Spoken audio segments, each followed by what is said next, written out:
Hello everyone. Before delivering my speech, I would like to express my sincere gratitude and appreciation to all of you who have participated in today's activity and pay attention to the human rights condition in Hong Kong and China. I've just turned 18 and I'm going to graduate from high school very soon. I was born in 2006 in Hong Kong. From when I was little until 2019, I saw candlelight vigils remembering the Tiananmen Square massacre in Victoria Park through TV every year. I have been hoping to participate in such an event to enjoy the freedom of speech and the freedom of assembly, and also to pick up the torch for seeking democracy from the older generation. The Tiananmen Square massacre happened 35 years ago. Some people might suggest that it's time for us to forget about it and carry on, even if it is a horrible atrocity. The reason why I remember the Tiananmen Square massacre is not because I like to recall and talk about this event, but I dare not to forget and be apathetic about this event. Because if justice has not yet arrived, we need someone to welcome justice. Otherwise, it will not come until the final judgment. Apart from condemnations to the Chinese Communist Party, there are also disturbing statements towards the students and civilians. Some people denied the massacre, accused the student of starting the violence first, or claimed that the Chinese Communist Party had no better choice. According to released documents from the UK government, over 10,000 people died in the massacre. You may reference this information from the article Tiananmen Square protest death toll was 10,000 by BBC on December 23rd, 2017.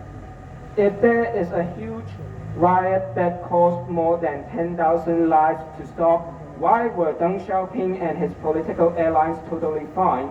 Was the portrait of Mao Zedong hanging in Tiananmen being teared down by the students? If there were no mass violence, why would killing 10,000 unarmed civilians be acceptable?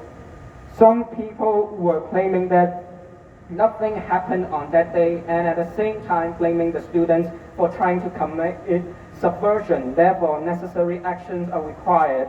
I would not be shocked if an official of the Chinese government or the Hong Kong government said so.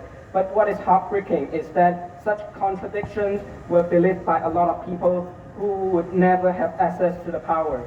Argument for moderation is justifying the massacre, acquitting the liability of the murderer.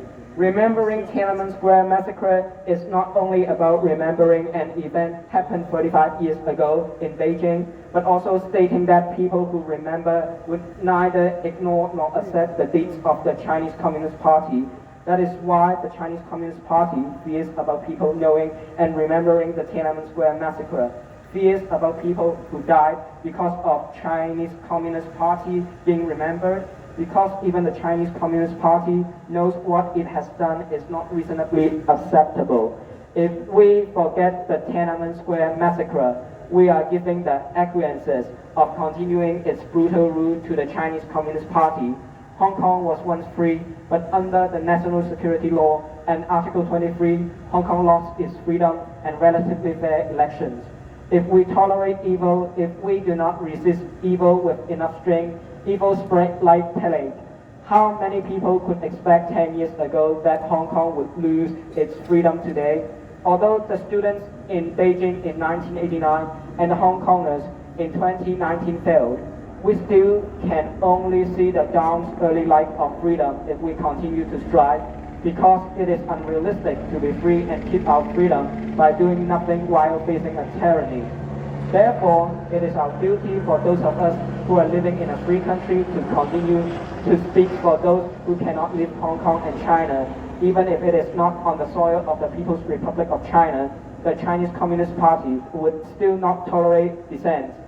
Therefore, it will try its best to influence the overseas Chinese community. If we do not speak now, probably in the future, our voice might not be able to be heard. The overseas Chinese community might be full of surveillance and terror that people dare not to speak. Remember June 4th. Thank you very much.